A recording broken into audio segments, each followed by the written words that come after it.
Hello. To activate the plugin, you'll go like in here and press on Radial Sliders. You'll know this is active because you'll get this window in here under the material. So, and you will get these options, alpha, color, and brush. In here, you'll see that there are some button likes like images.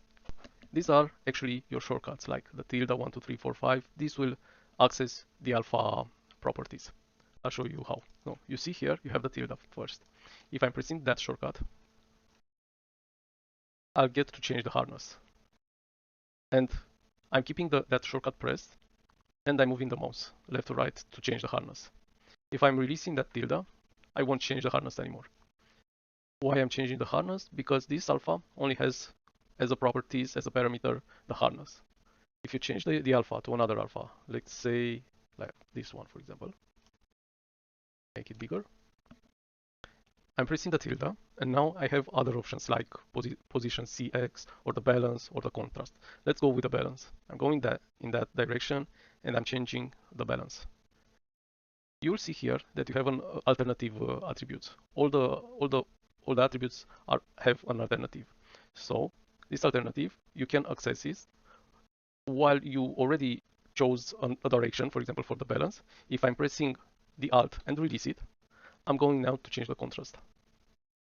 If I'm pressing back Alt and release it, now I'm changing the balance. These options, you can see them in here also, but only when you have the radial slider active. So for example, you see I have the Alt attributes active, and now you see there's like the space. What the space does, it's actually changing like toggle speed. What that means is that you will get to change the attribute slower, or if you press against speed, I'll have to move the mouse really a lot to just change it just a little bit. If I'm pressing space again, now I'm going back to 1. You will see here in the middle that you have, like you can see now, you have the speed of 1. If I'm pressing space, P02, 0.02, and so on. If you see here the caps lock attribute, it's resetting the attribute I'm changing to the start. So if I'm pressing caps lock, now I'm changing the balance to the attribute it was when it first started. Like for example, if I'm going to the alt and going back to the contrast, and then going back to the balance, I'm pressing the caps lock, you will get to the first value that was when I first started to change these attributes. Like for example, now it is like so. I'm going to change it. I'm pressing caps lock, and from now on I can start modifying it again. But I know that I'm starting from the beginning of the attribute. The X attribute, it's like toggling between minimum and maximum. For example, now you can see I can go into the -0, or I can go higher than 1, and so on. If I'm pressing X, I'll stay between 0 and 1. Even if I'm moving the mouse now, the value is staying between 0 and 1. You can see the values in here changing. The toggle inputs, what that means, now I'm using a mouse. And because I'm using a mouse, if I'm dragging, you'll see my mouse. If I'm going in here, after I'm dragging out, my mouse is kept into the viewport. But the problem is, these problems arise when you're using a tablet. When you're using a tablet, if you're going like this and you want to go outside, how it calculates the mouse position with the tablet is different than the mouse position than with the mouse. And if I'm going like that, my mouse will actually stay in here and you won't change anything. You won't be able to change anything. That's why when you're using a tablet, just press the I, and then your mouse won't be forced to stay into the viewport, but you will get to change the attributes with the tablet. I'm going back to the previous option. Okay, so this is how these options are, what these are about. Now you see I have for this attribute, for these properties, there are more than 8 properties in here. So I have the shortcut 1 available to modify them also. Like if I'm pressing 1, I have the other options to be changed, like triangle, equilateral, or stuff like that. So I can go with the invert, or if I'm pressing Alt and choose not to use a gradient or to use a gradient or not. Okay, all these options, you can hide the interface. So you can work like this. I'm pressing the tilde and I'm changing the position CY or CX. So I'm going back to the position A, and like so. Okay, let me do a contrast, and let's go to the balance and make it bigger, so we can see the next stuff. The color. You can actually change the color of your brush. Let me show again this. So you can change this color. So if I'm pressing, no, but you can see you have the Q shortcut to press. So if I'm pressing Q and dragging a bit, I'm changing the color. So I have this menu that when you have a color, you have this kind of menu. Like you can change the value, you can change the saturation, or you can change the hue. Let's go with the saturation first, like so. So I'm pressing back Q, and now I'm going to change the hue. Let's change the speed a bit so we can see it better. So we can see it slower. You see, it's changing really, really slow. Now if I'm going like that with the speed of 1, it's changing really, really fast. So pressing Q and value, I'm changing the value for for my brush. So if I'm pressing like that and I want to have like a lighter, I'm going like that. Okay. So this is how you change the color of your stuff. You can also change if you have like a material. Instead of changing the color, you have the options to change all the properties from this menu. For example, now I'm changing color 1, let's change color 2, let's change the saturation for it, and so on. So this is how you do it. Like you have the option, for example, to change the material mode. Let's say I'm putting here the lizard, the leather skin.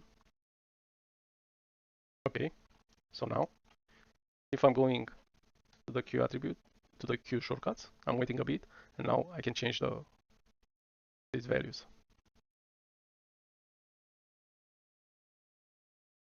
Yeah, but these values will take a bit to update to your brush. So I'll delete this, I'll remove it from the material mode, and I will leave it like this. Okay, now you have the brush. What that means is that you have these options to change for that. Like for example, if I'm pressing A, and let me go back to the alt stuff, I can change the stroke opacity with the slider. If I'm going pressing A again and I'm going to the follow path, I can activate the follow path like so. If I'm pressing A and go to the spacing, I can move the spacing to 1. Let me change a bit the color because now I have like nothing, can't see anything. So now I have a space, but if I'm pressing D and release it, you see now here D, it's actually mapped to the tool, but if I'm pressing quick and release it, the tool won't be activated. The tool will be activated only if you press D longer. So now I have the lazy mouse on and the follow path. So this is how you can go. You have other options. With time you will learn what they are. If I'm pressing S, I can have the jitters, like this part of the attributes, like angle jitter, stuff like that. And if I'm pressing D and keeping it pressed, I can change the alignment. So to change the options, I'm just moving the mouse left or right, or up or down, or in any direction, but you'll need to move it you don't need to go and click on them. You'll just move them with the mouse. You'll choose the options just by moving the mouse. Okay. So these are for the brush. This is how, I think that's all for the brush. You will get to understand it. Probably the first 10 minutes it will be harder to understand it, but I think it's easier to work like this. You can go like pressing spacing, changing the spacing and stuff like that, and yeah, the stroke opacity. Also, what you can do, for example, if you have a path like so, let's change the alpha first. Let's do it like this. So if I'm pressing the tilde, I can change the alpha for it. If I'm pressing A, I can do the follow path. If I'm pressing A and go to the size, I can actually change the size for this path. You have this option, the option, let me put a point in here. You have also the option to change the pressure with the brush stuff. So if I'm pressing A, you see the vertical slide is the pressure. Now I'm changing the pressure for that point. You have this. Also, if you go like spacing, you will just change the spacing. If you deactivate the follow path, you don't have the follow path. You can activate it or deactivate it. Same goes with the jitter stuff. You can change the jitters. So this is how you, same goes for the color. You can change the color in here. Same goes for the projection. If you have an alpha, I think you can go like this or not. I don't remember. No. If you go like into the projection is like this. Let's say let's choose this alpha. Okay. If I'm pressing Q, I'm changing the stuff from the projection. Border dots and so on. You can invert it. So it works for the other tools as well, not only for the paint. I think this is it. I hope you'll have fun with it. Thank you.